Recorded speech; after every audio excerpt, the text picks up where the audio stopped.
Hello to my fans and curious friends. I am Mrs. Demanding.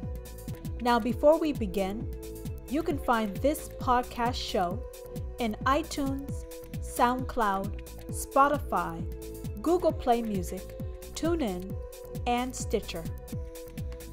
So, download this episode, unplug from life, and dive all into episode 4 of the Mr. Difficult and Mrs. Demanding podcast, keeping it real on the ridiculous world we live in.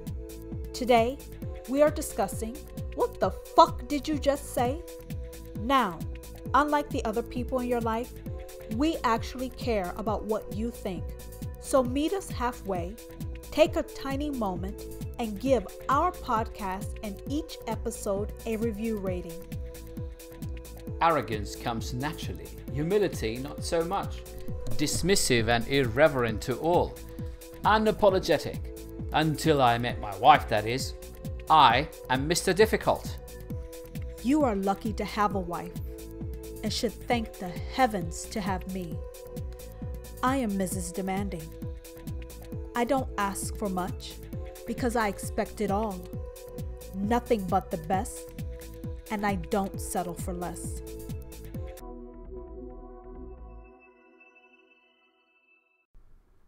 Now, as always, we are keeping it real, and this episode will exceed your expectations. We are talking about cheating, racism, stereotypes, and bigotry. What is the commonality with all of these topics? Well, it began and ended with someone saying some bizarre and fucked up shit to us. Finally, climb aboard and enjoy the entire show, because I am ending it with plenty of ridiculous honesty. Once the podcast episode ends, we are keeping it going on our website with this episode's real talk questions. Welcome to episode 4. The topic today is, what the fuck did you just say? So you mean this is about bizarre stuff that's happened to us over the years? Exactly. Okay. All right, you go first. Well, I was dating this guy, and we were supposed to be exclusive. And we were dating for a few months, and he told me about a basketball game that he had. And I told him that, unfortunately, I don't think I would be able to make it due to work conflicts. But luck have it, I was able to make it. So I decided to surprise him and show up to his basketball game. And the game had already started when I arrived late. So I made my way to his side, and I made my way up on the bleachers. And I found the perfect spot on the bleachers. So I walked all the way up there, and I ended up sitting next to a beautiful young lady. And we were watching the game together. And while the game was going on, I don't know how, but we ended up starting a conversation. And I believe I asked her, are you here for fun, or are you here to see someone? She said, oh, I'm here. I'm watching my boyfriend. I said, oh, really? So am I too. And she said, really? I said, yes. She said, so which one is your boyfriend? I said, it's that one. She said, that one? I said, yes, that one. She said, that's my boyfriend. I said, oh, really? She said, yes. I said, are you sure? She said, yes. His name is Mr. K. We'll call him Mr. K. I said, I see. So we both sat. We continued watching the game together. And when the game ended, I walked up to Mr. K. I handed him the keys back to his flat or apartment. And then he proceeded to say to me that I'm sorry. I'm truly sorry. You guys weren't supposed to meet. I said, okay. Have a nice life. Goodbye. Absolutely ridiculous, insane. Like, first of all, what are the odds that you would sit next to your boyfriend's mistress or side piece? Oh, the other way around, right? Yeah. I mean, yes, that is completely ridiculous. Wow. I was pissed. Of course you were pissed. And the bizarre thing here, I think, is instead of sort of saying, look, I apologize, I'm sorry I broke your heart, that sort of thing, this guy says, I'm sorry, you weren't supposed to meet. Correct. That's his only sort of concern, right? He had it all worked planned, out. It was working out beautifully. And but I wonder how, because didn't you have the keys to his flat? So how did that work I out? did, but because of the nature of my job and my schedule is very regimented, he knew exactly when I was going to sleep, when I was going to work. So he was working around my schedule. And he was getting his master's degree at the Naval Postgraduate School. So it wasn't like he had a day-to-day 8-to-5 job like I did. So he had a lot more flexibility. And he made it work for himself. Fantastic. Yep. Got it. Wow. So do you have any madness? I do. I have lots of it. So,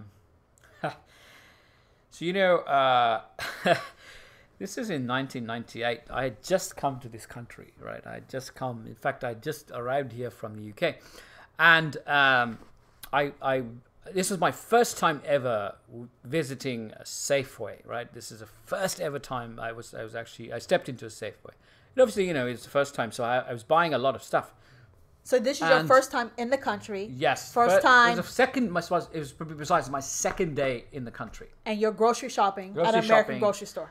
At an American grocery store, Safeway in Denver, Colorado. And so that particular Safeway was in Denver downtown, right? At the time, Denver downtown it wasn't very developed. And it was the classic, there's an interesting term that's used in America. It's called the inner city, right? Oh, okay. It's code for urban, yes. These you mean my kind? Yes, exactly. So, it was fine. I wasn't worried, right? Everyone looked like me, so I wasn't really worried. So I walk in, right, and my cart is very full, right? Understandably so, because it's the first time. So I'm sort of setting up, the kitchen and all of that. So obviously, I've got lots of sugar and whatever else, right? Cinnamon rolls and chicken and whatever else, right? A bunch of stuff, beef, and so I think the bill was like over $100, right? Was that a lot back then? Yeah. This is 21 years ago, right? 20 years ago. So yes, of course. I mean, it was a lot of food that I was buying, right? And there was this lady at the counter, and she was very polite and everything else, but at the end she asks me, "Where are you from?" I said, "Well, I'm from I'm obviously Indian, but I just came from the UK," and her question to me was, "Why do you come here?" I'm like, to get food. Well, to shop for food, right? I mean, because I was so naive at the time. I really didn't understand what she was asking me, right? So she said, yeah, I know that. Well, you obviously have money to shop for food, but how come people like you get jobs here? I'm like, well, because I'm qualified, right? I have an education. I'm educated, so I choose where I live, and I'm choosing to live here now. And so yeah, she was and then I realized where she was going with that, and I quickly said, okay, well, yeah, thanks for your help and all that. And basically, once my back was turned, she basically said, why don't you go back to your own country? Well, did you let her know this is not her country either? No. It's I think we talked about this earlier as well, right? Sometimes, when you're faced with this sort of thing, right, I become really stunned. I just don't know how to react. And that was the first time. Obviously, that happened many times over afterwards. But it's sort of the fear of the unknown, and then also the kind of hatred that comes with sort of years of maybe neglect, right? That's perpetrated on a certain community. And I think that's what it's about. But did you go back to your own country? That's what I want to know. Did I go back to my own country? Yeah, this is my country now. Okay. This is my country. You're a turncoat. Yeah, hey, turncoat, red coat, whatever. I mean, geez, that's fun, right? Having 2 passports, you can do whatever you want. So you visit, but you didn't permanently go back. So you didn't make her dream come true. No. And no, you probably no. brought more over the seas with you. More Indians came since then, right? No. I in fact, no. I just married a local girl, so that didn't happen. Which local girl was that? You. Oh, so the one that told you to go back to your country, you went and found one like her, and you chose to marry. Exactly. Exactly that. How ironic, isn't it? Yeah, I wish we could go and visit her today. I think she would have a bigger problem with you now. Because then Yes. you went and stole one of her own sisters. Exactly. There you go. So, once we met and we got together, we knew we came from very diverse backgrounds. Yeah. And Well, diverse in the sense of, just background. But, for a lot of people, we are actually the same. which people are those? Well, a lot of people have sort of the same opinion of every minority, Okay, right? It doesn't well, matter, Not what according your to name my is. parents, because at one point in time, I was given a warning and I was asked, do you really want to have cow worshipping Negroes? And it was unbelievable for my mother to even know that you would a cow worshiper, because she's very from a small town and she has no knowledge of the Hindu religion. So for her to say, do you want to have cow worshipping Negroes, or are you sure you want to go down that path? It was insane, hilarious, but I was actually stunned. But yes, we have a couple cow worshipping Negroes, and they're quite happy. But for that time, what year was that? Jeez, 2003. 2003. Yeah, I mean, it was. I think I came to you and said, you won't believe what my mother said to me, and we both agreed it came from my stepfather. But it was. Yeah. It was far-reaching for back then. That whole comment, it still makes me laugh, because it's just so funny, right? I mean, and it's amazing how she even could replicate that. She's a smart person, right? But I don't think she was. She got much exposure to life in general. I mean, it still makes me laugh to this day. Definitely outrageous and very funny. I mean, it's all complicated, right? Life is complicated, right? History is complicated. Correct. The very presence of African people on this continent is there's a very brutal history behind it, right? And the reason I speak English, there is a very brutal history, right, behind it. There's right? always brutal history There's when it comes to oppression, humans. there's slavery, Right. there's the siphoning off of wealth and people from entire continents, so it's, But everyone takes their turns. Let's not point the finger, because if I went back to Africa, it's not like it's heaven. Someone's siphoning someone's siphoning from someone else. It's just I'm not saying it's right. Yeah, well, it's definitely wrong. Your I think your DNA test has established that you are 75% African and 25% European. Although no European would admit that by looking at you, right? That's just the way it is. Well, that's the fun of it, isn't it? Yeah, it is. It's very funny. The whole thing is very funny. It's ridiculous, right? The way we sort of choose to create distinctions among ourselves is very it's very interesting and very funny. Now, speaking of distinctions, Yeah. do you have any other funny situations you want to share? Yeah, so let me see. So the go back to your country bit that has been repeated many times over. That's not even significant anymore, right? I mean, and that's triply ironic now, because this is my country. Right. So I turn around and say, I'm here. What do you want? Right. Yeah. So let's see here. Yes. So I was at a dinner, a team dinner. And then, this was a time in this country where... What year? This was, I think, 2004, when suddenly, there was an influx of a lot of Indian people, right? Because, for whatever reason, opportunities were, just weren't there at the time. And visas were readily available. Visas were open. Yes, immigration was wide open because, because the industry was sort of on a recovery path to recovery. A lot of industries. So it so just happened that they hired a bunch of Indian people, right? And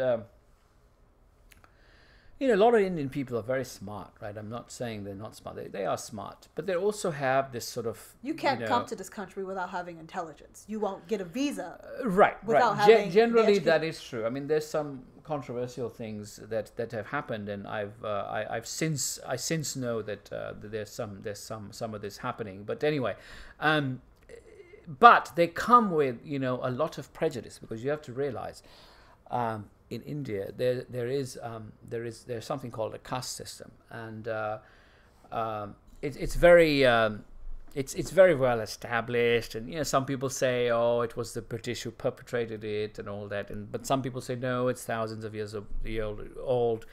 In a culture like that is thousands of years old, it's hard to say, right, what why it exists and all of that, right? The bottom line is it does, and it's very easy for them to think about compartmentalized people, right? I mean, come to think of it, it's not very different, right? We all do that in some form or the other. Anyway, so happened the team is entirely a bunch of Indians sitting at the table, and of course no one dreamt that my fiance, your deepest secret. Yeah, it wasn't a secret to. It was only a secret to the person saying that. But what happened was, he had come from some other bank in the Midwest or the South or something, and there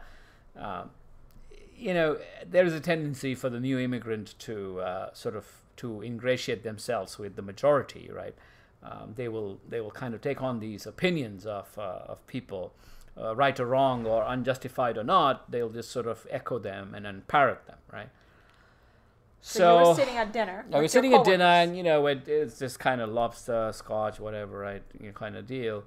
And this guy looks at me and says, yeah, black people don't pay their mortgages. I'm like, what? No, but what happened? Your coworkers, all of them knew that you were married. No, they did, and we weren't married at the time, but we were living together, home together. Yeah, we had home together and everything. So everyone else knew, right? But in typical sort of Indian fashion, no one said anything, right? But they knew you were crazy. The thing with this is, avoid confrontation at all costs. But they knew, right? Deflect and deny. But you're very confrontational, and they knew that. I am, and it took me, it took me a lot to not say anything, right, at the table, because normally I would have sort of pounced on him. Exactly. Right? They were so waiting I think for me it was also a bit of a exercise in self-control, right? Not to say anything. But just imagine, right? You're sort of denigrating an entire race of people based on some anecdotal evidence, which would happen to any human being, right? Well, let's also keep this in mind. Your coworkers, I was probably the only black person that they were aware of. They don't have any other black friends or associates. So for this friend or coworker to speak that message, it's like ignorance upon ignorance breeds more ignorance. Correct. And they're going to take it at face value, like he's an expert. How many black people did he know? None. He probably, actually, I'm pretty sure he knew none, and I'm pretty sure he knows none. So how can he speak with such confidence about something he has no knowledge about? This is all like, hearsay and anecdotal stuff that, that people just say, nasty things that people say. And without a basis, without any basis in fact or knowledge, right? Exactly. So yeah, it's and let's be clear. Let's take this for the record. Yeah, black people are the minority homeowners in this country. So delinquencies are distributed amongst many different races and cultures. Yeah, absolutely. So why he chooses to hone in or focuses on this one particular group, who knows? Maybe it's tied to what you said, aligning with the majority thought. So later, much later, he did apologize, one-on-one, and said, look, I'm really sorry. I didn't know, that your fiance was black and African-American and so on and so forth. But my point to him was, it's not that this is not about my fiance and the way that I was hurt, right, by you making the statement, but rather it's about you saying that at all, because you don't know, any black people, right? So how can you make this sort of blanket statement where you tar, everyone, right, with this kind of paint, right? You say, oh, wow, this is, you make a disparaging remark about an entire race. Of course, in my life, I've encountered, more people who've had those kind of opinions about a particular race, not just, this one. but yes, it was amazing to me, how these things have happened. Well, here's another amazing thing. When we had our first child, our daughter, I was in San Francisco. We were actually living in San Francisco, and I was basically at our gym in Pacific Heights. And I was tending to her. She was crying, or I was changing her or nursing her or something, and I saw that this group of women, they were looking at me, and one in particular, she was focused on me like a hawk. So at some point in time, I'm not sure if I was leaving or she approached me. Either way, our paths crossed. And she said, I was watching you and you are doing such an amazing job. How long have you been a nanny? And I paused and I looked at her because I was completely confused, because I wasn't sure how she could possibly mistake me as a nanny. When I looked around at the other nannies, I don't come across as a nanny. I don't present myself as a nanny. And I'm not saying it's not a great profession. It is, but typically a nanny or someone, they have to behave and have a certain type of mannerism in their profession. And as a mom, you carry yourself much more differently, because you are afforded to. And I'm a stay-at-home mom, so I'm at the gym during the day. I mean, if you looked at our stroller, if you looked at me, how I was dressed, how I carried myself, there was nothing that said I was the nanny. So I told her, this is my daughter. And she said, oh. I said, I am her biological mother. Then she looked at me like shocked, stunned, because when I was pregnant with our daughter, I actually became very, very dark. So after I gave birth, I didn't lose that color right away. I was dark for a period of time until it faded. So we did not look like we were related at all, because our daughter, she was basically born with ivory colored skin. Yes, and actually, when she was delivered, I was confused because I couldn't understand, like, what happened to my baby. Why is she this color coming out? I mean, everybody in the room was like looking at you, looking at me, saying, some shit's ready to go down. This is a white baby. It came out of a black mama. So they were waiting for you to react. So when I told her, I am the biological mother, I remember that. Yeah. She said, well, you're doing an amazing job. I said, well, I would hope so. I am her mother. And she said, bye, have a great day. And I said, you have a great day too. And I remember, I think I called you immediately. And I said, oh my God, someone thought I was the motherfucking nanny. Like, this is ridiculous. I remember that. This is crazy. Yeah. Like, is there a better way for her to have handled it? Or was it her assumption based on my skin color? Like, absolutely. You think it's skin color based? Right. Yeah, that's what it was. Right. Because the baby with you or whatever was white looking, and you were black, right? And you were there during the day, right? So a black woman be in Pacific Heights at the JCCSF during the day? Yes, exactly. And the funny thing is, actually, we actually lived in a much nicer neighborhood, right, in the city. And in fact, I remember when our daughter was born, in fact, from the room that we were in, we could see our neighborhood from that room. So anyway, yes, it's absolutely, it's all about that. Stereotypes. Yes, absolutely. It's all about stereotypes, isn't it? You think she learned anything from that? So I was... Yes, so something similar, happened to me once in Denver, and this was at a restaurant, a Chinese restaurant chain, whose name I don't want to mention because it's disgraceful that I used to ever eat there. But anyway, does it start with a P? Huh? Start with a P? Yes. And with an does. Yes. So, it's the worst kind of fake Asian food you can get. Well, actually, the fake. We loved it very much. Fake actually ends it with express, but anyway. Nevertheless, so I was at the bar, right? Because what had happened was, I think, we were waiting for a table actually, me and a couple of friends, and I went to the bar because I wanted to drink. And I was there, and the guy, I think at the time, I think you could smoke in Denver, and I lit up a cigarette, and I was standing at the bar. And you're inside. You're inside. I'm inside the bar. Yeah, this is in the days when you could smoke all day. So and I was a smoker in those days. So anyway, so I lit up, and then this guy turns around and says, you can't smoke next to me. Why not? This is a smoking section. So the guy was like, how dare you say that to me? Like, how dare you say that to me? If you've got a problem, go elsewhere.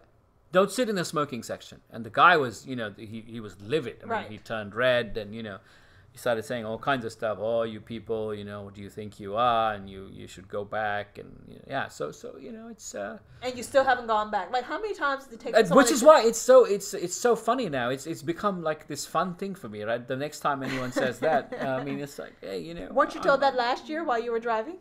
No, that was 4 years ago. That was 4 years ago. You were on Ralston. Yeah, that was 4 years ago. That was when we were at the other place. There was a lady. Yes, there was a lady who did say that. She yelled at you from her car to your car. Go back to your car. After that, what I've realized is, there'll always be people who are angry and, who have this sort of road rage and all of that. And in their little minds, it ultimately boils down to, why did this person behave like this? Well, it's because, their skin is this color. Right. That's all they can think of, right? And I've decided not to provide any grist to the mill. Well, next time someone tells you to go back to your country, you say, yes, I will do that.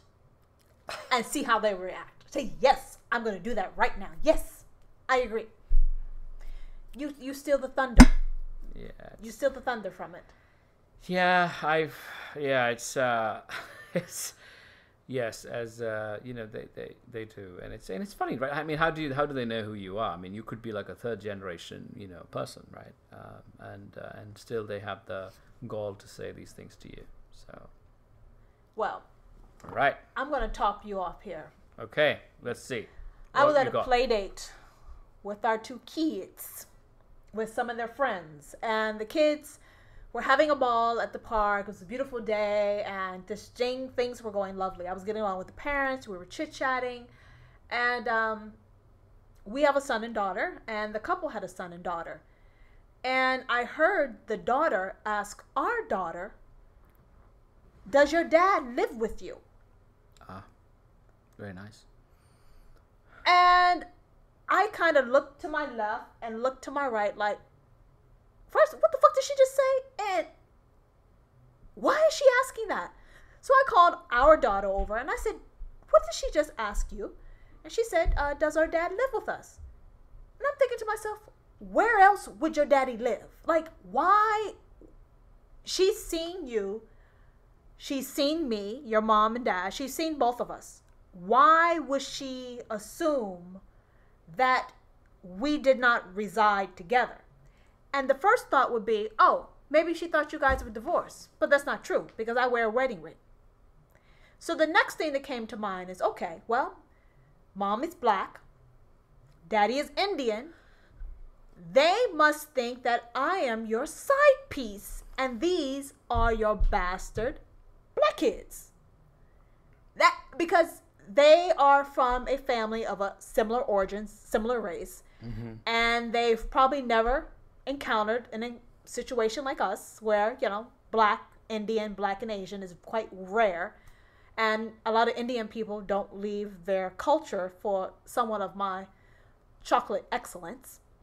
So naturally, you must have an Indian wife and Indian kids someplace else. And we are just you are our keeper, a sponsor. And it was unbelievable. And I said, did you ask her, where does her daddy live? I said, she should be concerned about where her daddy's sleeping, because if her daddy is sleeping with me, then she should be worried about her dad, where her daddy's sleeping. But her daddy's not sleeping with me. Your daddy's sleeping with me. And frankly, it's none of her damn business. So I would tell you that we've never had a play date with these people again, because for a child, an 8-year-old child, to ask another child, where does your daddy live? It tells me about the character of the parents. The parents must be discussing this, because this is not something that an 8-year-old child should even would be thinking about or considering. So unless her daddy is sleeping someplace else, There's no way that this girl would come up with a question like that unless, one, it's a part of her reality happening in her life, or two, the parents are saying, I don't think he's really married to her because you're never around. You're always working. So they probably assume that I'm your side piece. I'm your side chocolate. But anyone knows chocolate is never on the side. Anyone who likes chocolate, indulges in chocolate, fiends for chocolate, craves for chocolate, and addicted to chocolate. So I'm the one, and I will always be the only. Just so you know. Yeah, there's no doubt. There's no doubt. Yeah. Oh wow. Okay. Yeah, I was also amazed when I heard that for the first time. Yeah, this is probably. How many times you're going to be amazed? Nothing shocks you? No. It's sort of. I think I'm sort of immune to it in a way. Because, you were not immune to that. You were pissed. No, it's an invasion. No, I mean, now that we're talking about all this, I mean, so much nonsense has happened over the years. So much bizarre stuff has happened over the years. But I think the reason I say that it sort of amazes me is I think people never cease to amaze me, right? With their level of sort of assumptions, their own hang-ups, their own ignorance, or what have you. I mean, they always come up with so many aspects, right, of their own experience, and they try to impose those on other people. Correct. I mean, because as a child, you're just having fun. You're enjoying life. Mm-hmm. You're at a play date. Why mm-hmm. are you wondering mm-hmm. where my husband, her father, is sleeping? Like, it has nothing to do with anything. So why did that just come in her mind? It has to do with the parents. Yes, I think so. I do think so. Right, so I think that we should probably do another episode one day, right? Because I don't think this list is quite complete. We should move on to other topics probably in the next episode. But I do think we should talk about this again, because this is a never-ending topic, isn't it? Well, when we get some more juicy items that's, asinine, crazy, ridiculous, we will definitely have a What the Fuck Did You Just Say Part 2. Revisit. Thank you. Are you disappointed this episode has come to an end? Well, we are keeping it going with our Real Talk questions. One Real Talk question is, what is the craziest thing you have overheard or someone has said to you? Email us your Real Talk answers. Let us know what you think about this episode by rating our show and commenting on our website. Our next ridiculous episode is called Make America What Again? The release date for episode 5 is December 22nd, 2017. Finally, I am closing this show with some real talk. You have to excuse people. Stupidity has no bounds or limits. As humans, we are perfectly imperfect. We cannot change or control others, but we can definitely leave any and all bullshit at the curb. Don't let other people give you their problems. Toss them and their shit out with the trash. How is that for some ridiculous honesty? For immediate episode access, engage with the show with a simple click to subscribe or follow, and give our podcast and each episode a review rating. Now give our episode links to your friends, family, and associates. Give it to your frenemies. Hell, give it to your enemies. Bring laughter to others and show your love for this podcast. Please subscribe to our show and tune in next week for another episode of Mr. Difficult and Mrs. Demanding Keeping It Real podcast. If you'd like to ask us a general question, provide your comments, or make a topic suggestion, then email us at difficultanddemanding@gmail.com.